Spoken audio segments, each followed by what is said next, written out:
this video, I'm going to explore a range of responses to the Section A questions that appeared on the first AQA Specimen English Language Paper 2.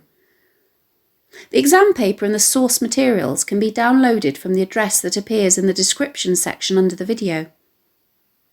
I'll also put the source materials up on the screen so that you can pause the video and read them without needing to print them out. For clarity, these are non-fiction texts and include an article by Jay Rayner, which appeared in the Observer newspaper in 2013 entitled, "Could you do your child's homework?" and 2 letters written in 1822 by Henry and William Heritage, a father and son. Please note that these are not exhaustive answers. I haven't said absolutely everything that there is to say, nor are they exemplars. Apart from question 1, rather than there being one correct answer, there are any number of answers which, with justification from the text, are as valid as one another. Presenting an exemplar answer runs the risk of effectively dismissing as wrong other interpretations or ideas that you may have had simply by not considering them. As a consequence, there is much more analysis here than you would ever have time to include under exam conditions. What you will find here, therefore, is a range of observations and analysis which could be said, rather than which should be said, in response to the questions. So to start, here are the source materials if you don't already have them printed out.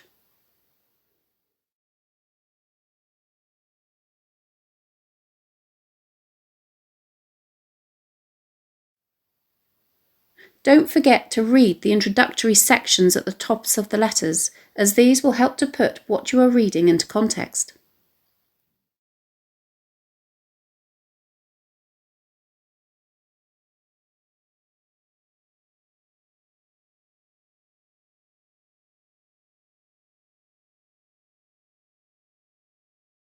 Question 1.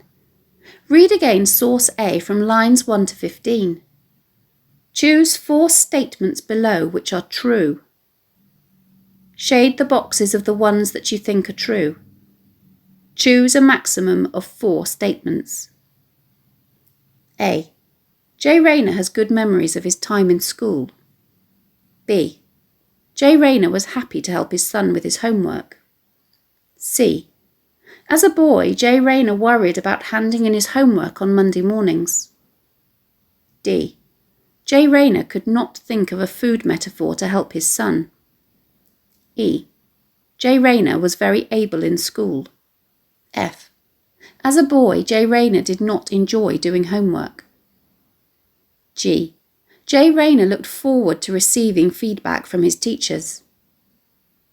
H. Jay Rayner makes a joke to cover up his own real exam results. This question is worth 4 marks. This is a warm-up question and getting full marks on it is extremely achievable, as long as you read the relevant sections of the text closely to pick up on any subtleties in the language that can affect the meaning. It's a good idea to put a bracket around the section of text indicated to focus your reading. A. Jay Rayner has good memories of his time in school.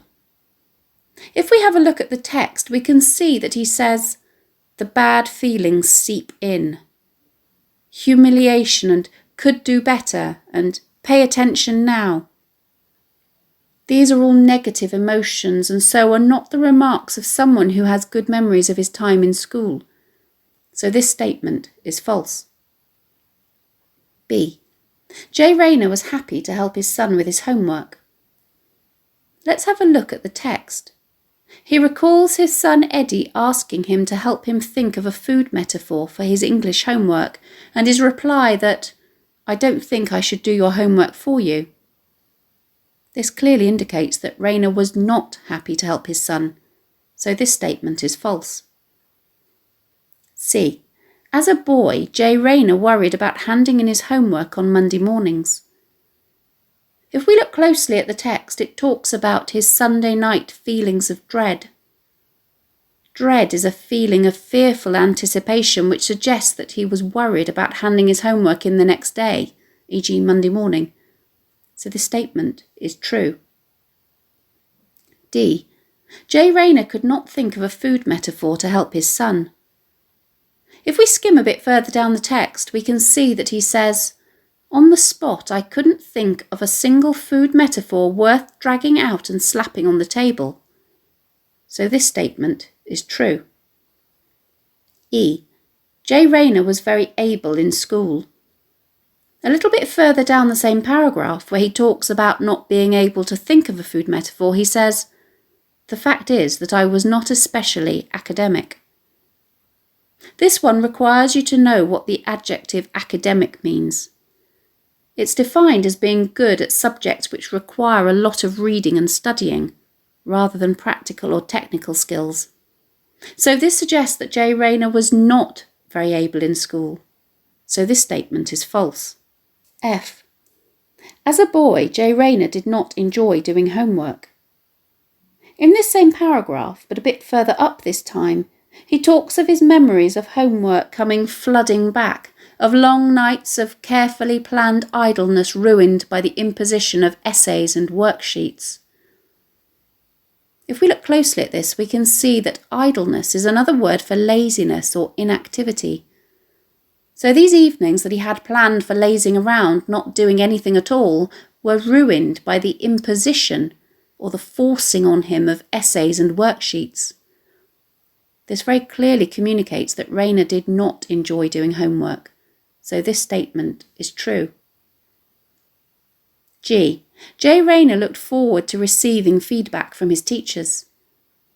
In the same sentence that we've just been looking at, Rayner goes on to talk of his memory of a chilly emptiness at the thought of the way my efforts would be received by teachers. The phrase chilly emptiness suggests that he had negative feelings when thinking about how his teachers would react to his work. So this statement is false. H. Jay Rayner makes a joke to cover up his own real exam results. Still in the same paragraph, if we skim further down, we see that he talks about results. He says, "On the results sheet, my grades lined up like a line of packmen doing a conga." There are a couple of references here that you're not expected to know, and so are explained in the glossary at the end of the article. Pac-Man was a 1980s computer game in which a character, shaped like a circle with a wedge cut out of it like this, chased through a maze. And a conga is a dance in which people follow a leading person in a long line, usually holding onto the waist of the person in front. If we look at the shape of Pac-Man, we can see that it's like the letter C, with the allusion to the conga suggesting that there was a long line of them. By not stating outright that he got mainly C's and creating a humorous image, Rayner is clearly joking to cover up his actual results. So this statement is true. So now let's move on to question 2.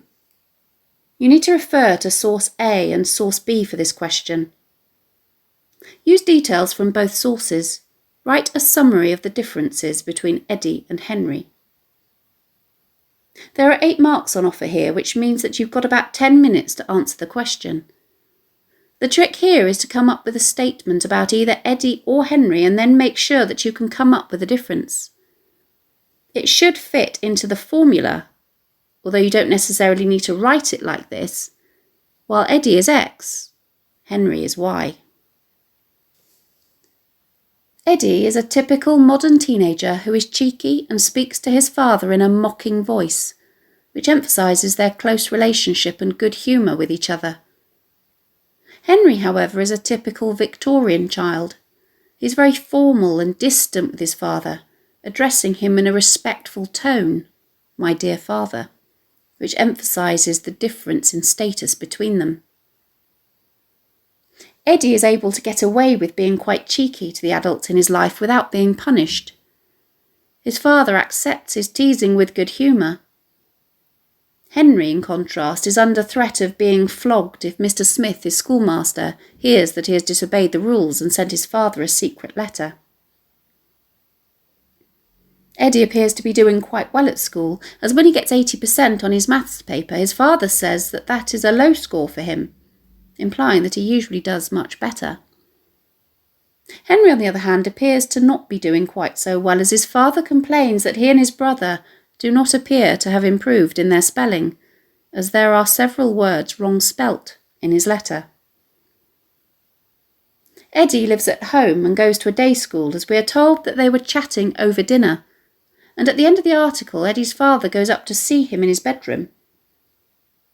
We can infer from this that Eddie sees his father all the time.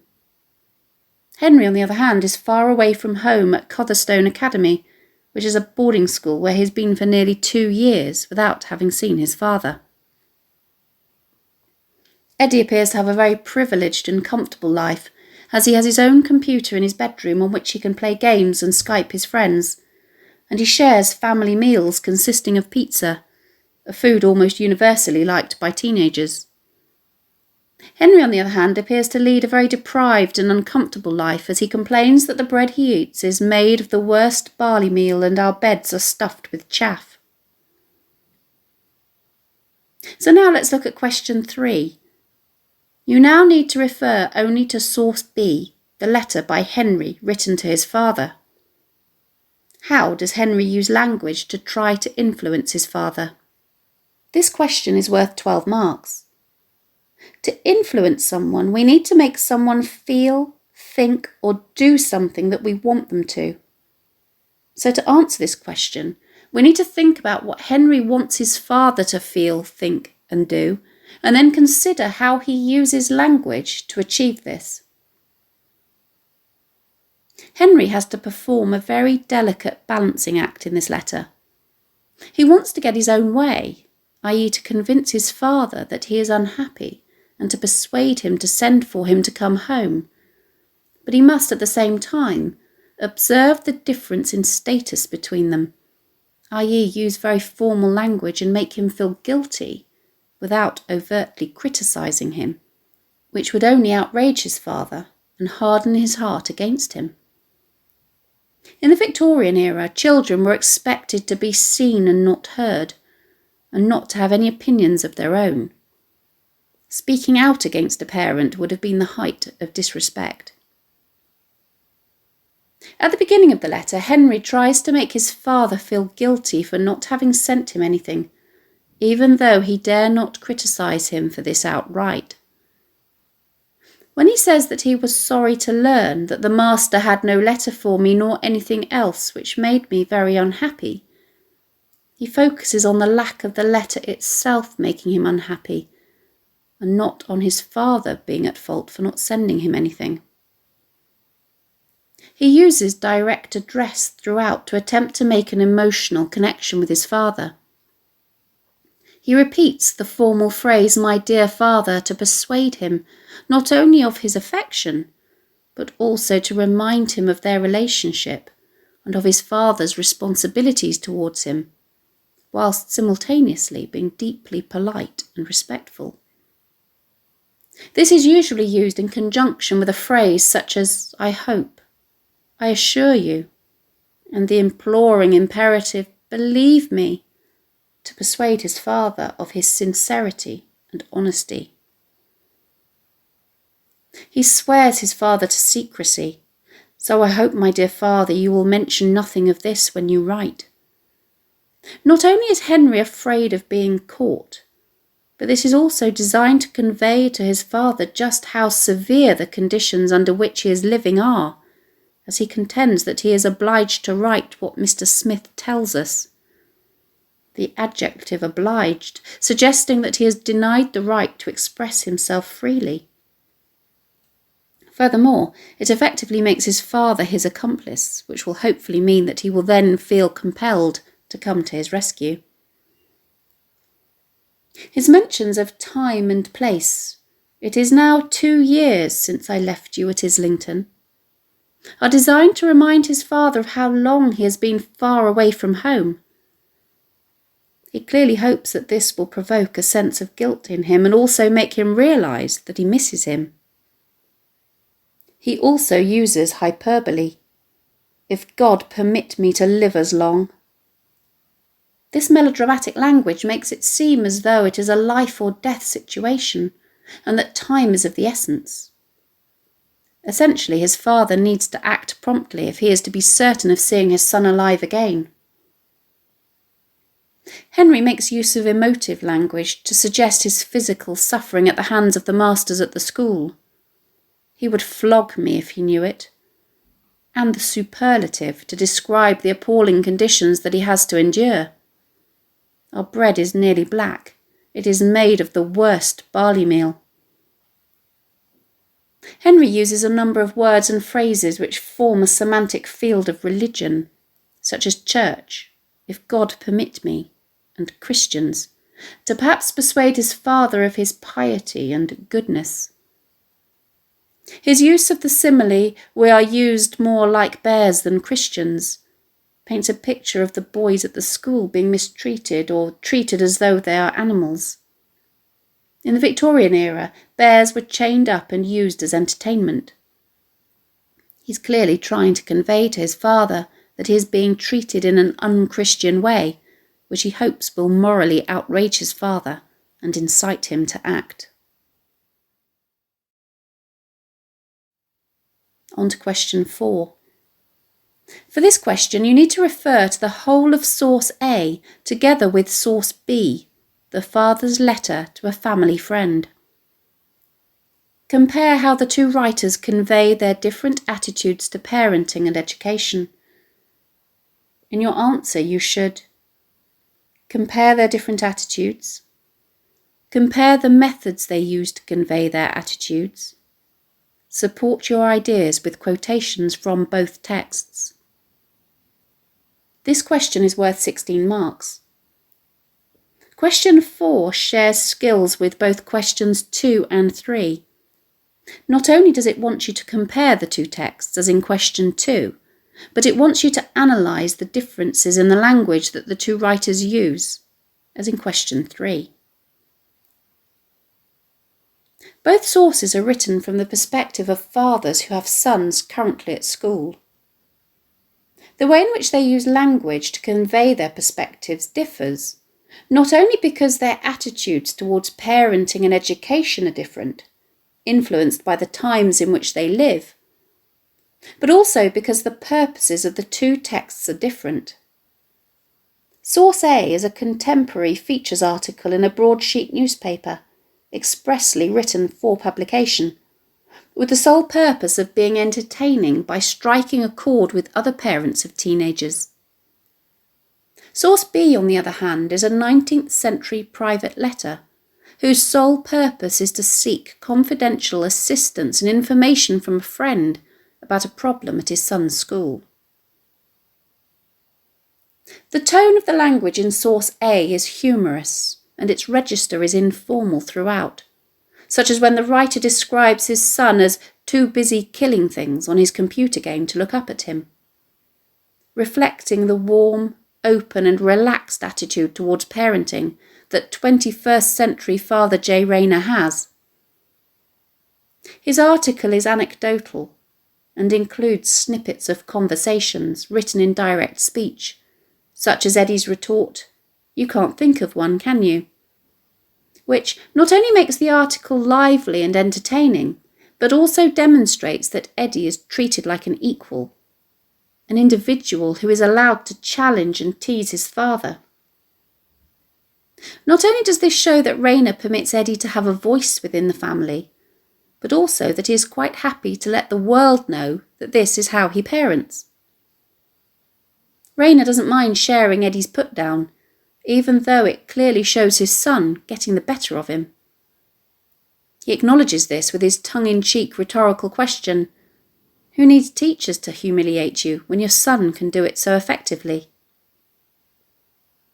In contrast, the tone of the language in Source B is serious and its register is formal throughout, such as when the writer explains that he is writing because his son has been complaining of the treatment he receives, which reflects the cold and distant attitude towards parenting that 19th century father William Heritage has.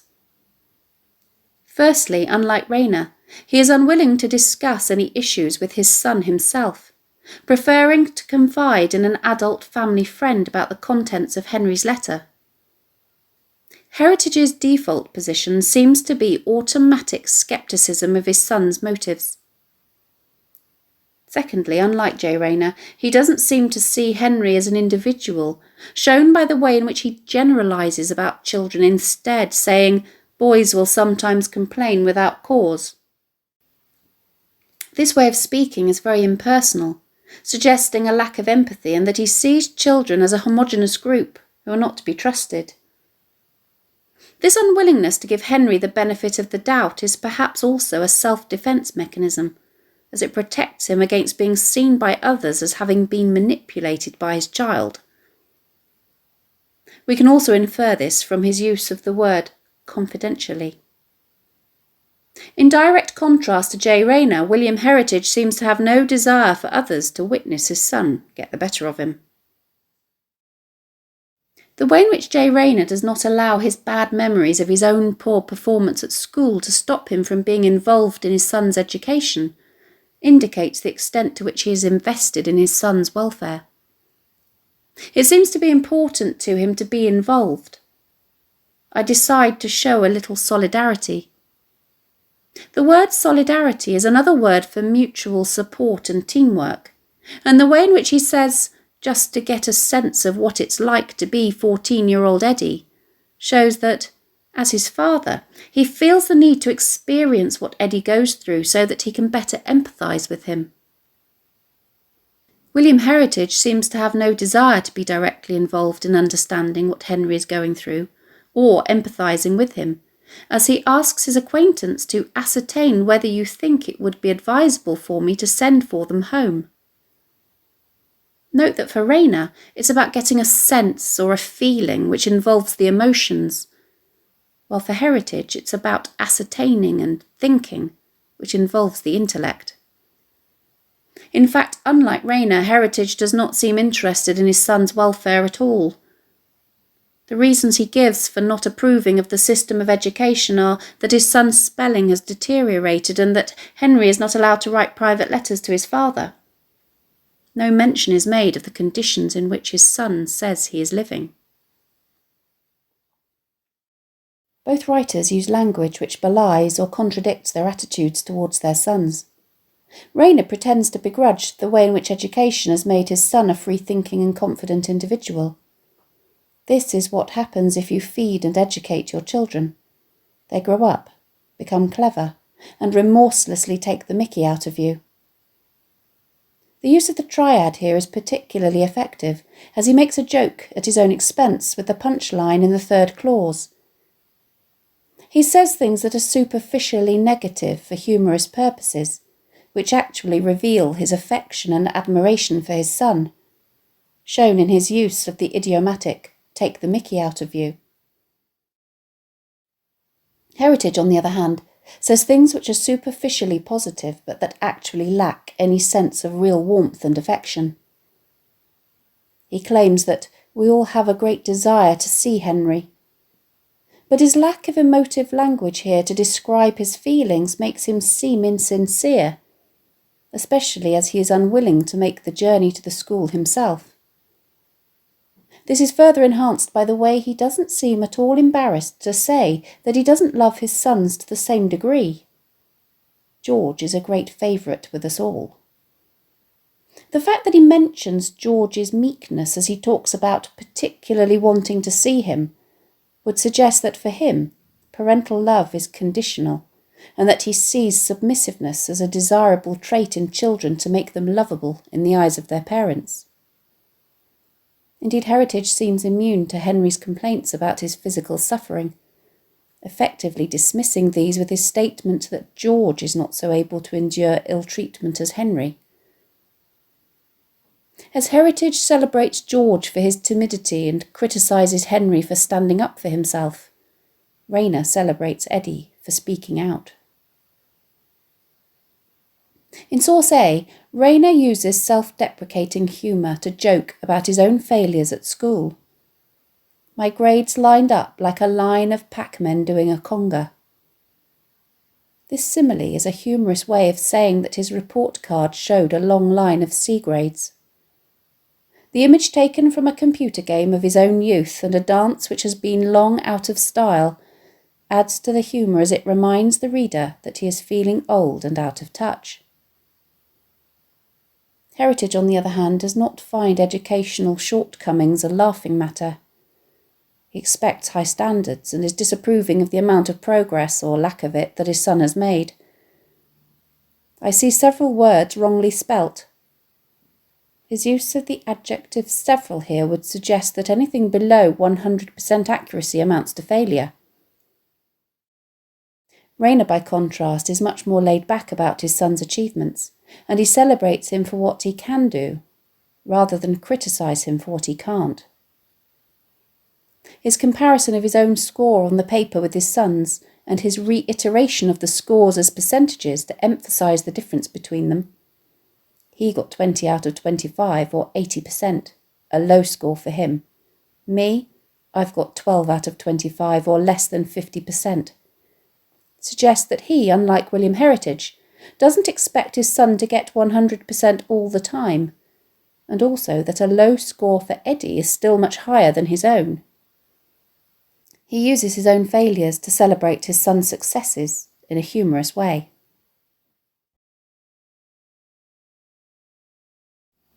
Thanks for watching.